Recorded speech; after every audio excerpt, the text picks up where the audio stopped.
¿A dónde se fueron 532 millones de dólares del Instituto de Seguridad Social de la Policía Nacional? Nadie lo sabe. Lo cierto es que ya no están. Al águila se le robaron los huevos y nadie se dio cuenta sino hasta que fue demasiado tarde. Y como eso no es suficiente, resulta que el ente de control tampoco los pudo ni los puede sancionar. Vamos a dialogar con la superintendenta de bancos, Ruth Arregui, a quien le damos los buenos días. Bienvenida a Contacto Directo. Muy buenos días, Lenin. Un gusto saludarle y también a los seguidores de este prestigioso canal Ecoavisa. ¿Por qué no se dieron cuenta que se estaban realizando inversiones irregulares? Se supone que ese es el trabajo de la Superintendencia de Bancos. Mire, yo a partir del 30 de abril que fui posesionada por la Asamblea Nacional como superintendente, lo primero que hice fue, lógicamente, hacer un diagnóstico para mirar en qué procesos estábamos de supervisión y también cómo se estaban haciendo esos procesos de supervisión, más allá de hacer el diagnóstico que corresponde a la institución como tal y mirar sus fortalezas y sus debilidades. En ese sentido, la primera cuestión que nosotros hicimos fue unos ajustes dentro de los procesos de supervisión para llevarlos en un nuevo enfoque que es la supervisión basada en riesgos. Esto lo digo porque se necesita de manera transversal en todos los sistemas que la superintendencia controla, que esto es banca pública, banca privada y el sistema de seguridad social, para que efectivamente respondieran estos a ese tipo de mejor práctica. Fue allí cuando nosotros logramos determinar algunas inversiones que en ese momento se estaban haciendo que requerían ser desinvertidas, como por ejemplo la cesión de derechos fiduciarios. Yo hice una comunicación de resultados en julio del 2019 y apenas yo hice la comunicación de resultados, lo que tuve como respuesta del Instituto de Seguridad Social de la Policía Nacional, de los administradores, fue una acción de protección que la pusieron ante un juez. Usted sí hizo su trabajo, pero ¿por qué no se hizo antes este tipo de control? ¿Hay algún informe, alguna razón que justifique el que la Superintendencia de Bancos, en el caso SPOL, antes de que usted llegue, no haya hecho su trabajo? Mire, yo no diría que no se ha hecho el trabajo dentro de la Superintendencia de Bancos. Pero no se lo hizo de manera adecuada, porque si se lo hubiera hecho de manera correcta, esa plata no se hubiera perdido. El enfoque por una parte, pero por otra parte también usted lo mencionó al inicio del programa, no se olvide que aquí también hay una debilidad para la Superintendencia de Bancos en el sentido de que el Código Orgánico de Entidades de Seguridad Ciudadana y de Orden Público le restó la capacidad sancionatoria que tenía la Superintendencia de Bancos a el sistema de seguridad social.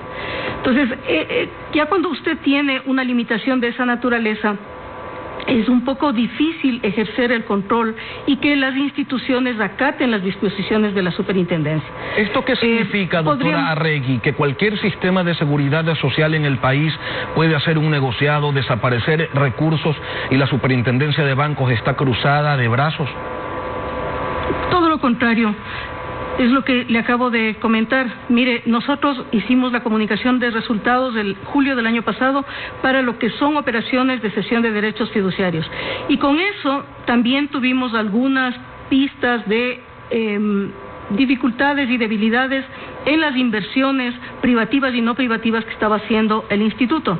Y con esto fue que en este año, en enero de este año, entramos a hacer la supervisión específicamente de este tipo de inversiones y desde marzo de este año que ya encontramos nosotros que no había la certificación de la titularidad, es decir, de la tenencia de estos valores de inversión. Entonces ahí fue que solicitamos al instituto que a su vez ellos requirieran a las instituciones con las cuales habían hecho las inversiones, llámese el de Cevale, llámese la Bolsa de Valores de Quito, de Guayaquil, y a las instituciones con las cuales habían intermediado los recursos. Entonces, el no tener capacidad sancionatoria no impedía que la Superintendencia de Bancos, antes de que usted llegue, realice observaciones y señalamientos de inversiones de muchísimo riesgo que no tenían los soportes adecuados. Sí. Realmente la Superintendencia de Bancos sí hacía el procedimiento que hemos hecho en esta administración podría perfectamente haber encontrado y comunicado este tipo de debilidades. ¿Y cuáles son entonces las reformas que se tienen que hacer, doctora Arregui? Porque no podemos seguir como estamos, por lo que señalaba anteriormente. Estamos expuestos a que cualquier administrador de recursos de seguridad social pudiera hacer pues lo que le dé la gana, y como no se los puede sancionar, entonces que viva la fiesta.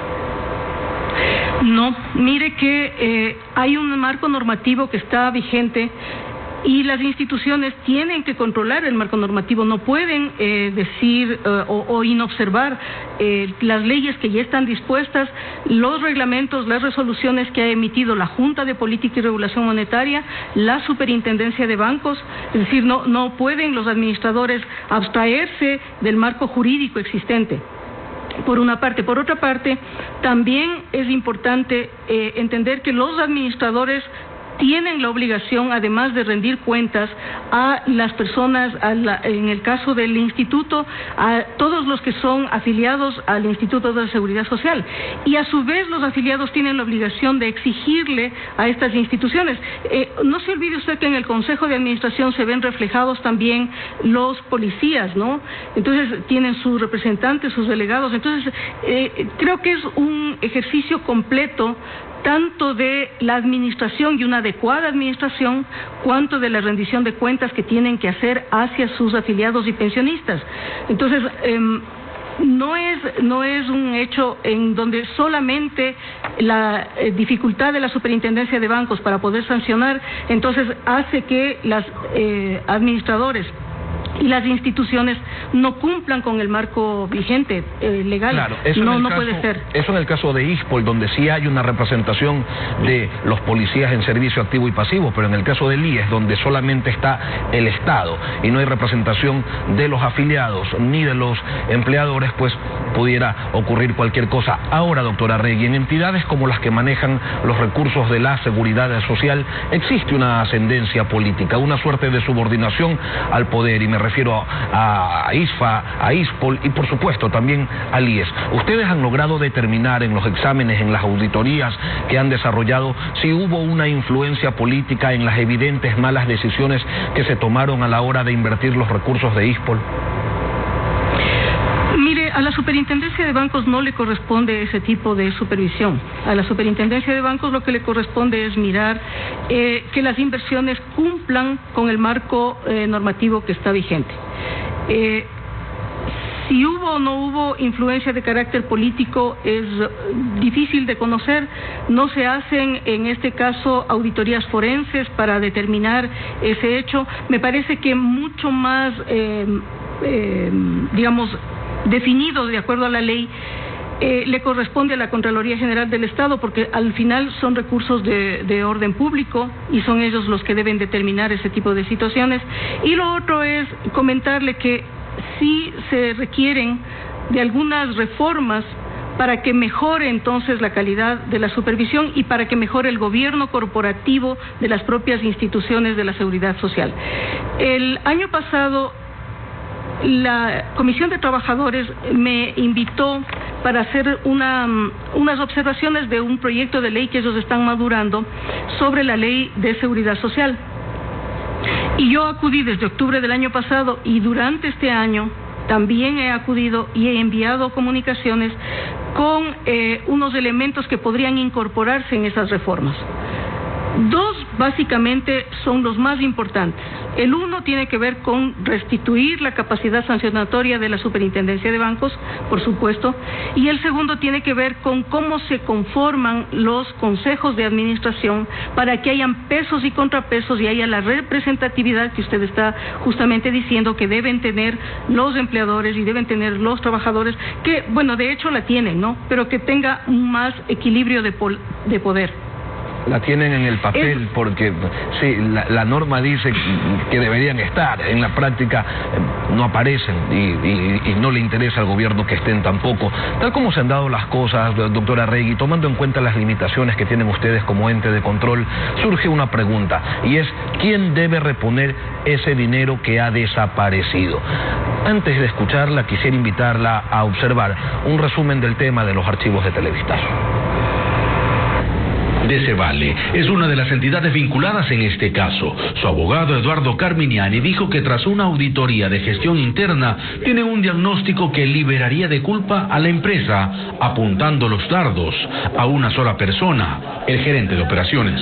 Mal usando el membrete de Desevale, fingió que el Desevale era custodio de los valores o derechos que el ISPOL había negociado con el señor Jorge Cherres o con las empresas de este. Cherres, dueño de Ibecorp y HYBF, empresas con las que el ISPOL hizo inversiones que ahora están siendo investigadas, asegura que la culpa de lo sucedido con los recursos de la Seguridad Social Policial es del gobierno. Durante los últimos 10 años, el Instituto de Seguridad Social de la Policía Nacional no ha visto un solo dólar en efectivo. Lo dijo ante la Comisión de Soberanía de la Asamblea, que indaga lo sucedido con 800 millones de dólares del ISPOL, invertidos sin las seguridades correspondientes. De ese total, Cherres habría intermediado más de 500 millones, pero solo aceptó ser contraparte de una inversión de 110 millones, cuya garantía son bonos de deuda del Estado. Esta operación, nosotros hemos dicho al ISPOL que ese dinero no está perdido. Nosotros tenemos los fondos de garantía para poder entregar al ISPOL. Y lo que necesitamos es reestructurar esos bonos. Aquí los criterios de uno y otro lado, pero en función de las experiencias que ha vivido este país, doctora Arregui, le pregunto, ¿ya se perdió esa platita? Mire, sí creo que es importante diferenciar que quien controla el Desevale es la Superintendencia de Compañías, Valores y Seguros. Quien controla el mercado bursátil y las entidades a través de las cuales se hacen las operaciones bursátiles, llámese Bolsa de Valores de Quito o Bolsa de Valores de Guayaquil, es la Superintendencia de Compañías, Valores y Seguros. Y es en esa competencia que la Superintendencia ha intervenido a Desevale, y efectivamente, como lo ha mencionado el abogado de Desevale, están en un proceso de reestructura, de redefinición de operaciones. Entiendo de que hay algunos funcionarios que ya han sido suspendidos de sus actividades. Entonces, aquí hay una serie de instituciones que están implicadas dentro de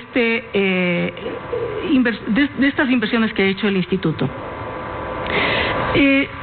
Lo más importante en este momento respecto de las inversiones, porque la Superintendencia de Bancos ha hecho otro tipo de observaciones también en sus oficios de observaciones.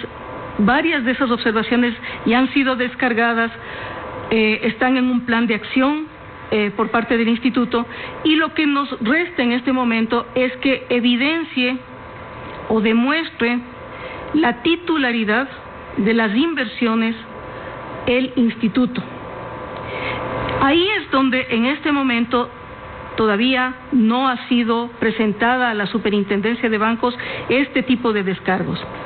Respecto de las opiniones que han vertido otras personas en medio de este proceso, me parece que si, como este señor que es dueño de las compañías que intermedian recursos del ISPOL, si él dice que esos recursos y esos dineros han sido invertidos por ellos y que no están perdidos y que son del instituto, lo único que tiene que hacer es demostrar la titularidad, es decir, evidenciar a través de algún tipo de certificación que el dinero de las inversiones del instituto se encuentran depositados en alguna parte, en alguna institución, ya sea esta como el Desevale, etcétera, etcétera. Entonces, creo que esto es parte del debido proceso. La Superintendencia tampoco se puede anticipar en el debido proceso. Tiene un ciclo de supervisión en donde las instituciones tienen que hacer los descargos y todavía no han hecho los descargos los administradores del instituto. Estamos en permanente contacto, estamos haciendo la supervisión como corresponde. Hemos enviado nosotros también nuestros oficios de observaciones a la Contraloría General del Estado, a la Fiscalía General del Estado, porque usted conoce que esto tiene un proceso en este momento de indagación previa y es a la Fiscalía a la que le corresponde además determinar si hubo o no un cometimiento de un delito. Estamos pendientes de aquello. Ruth Arregui, superintendenta de bancos, gracias por acompañarnos esta mañana aquí en Contacto Directo. A usted, Lenín, muchas gracias.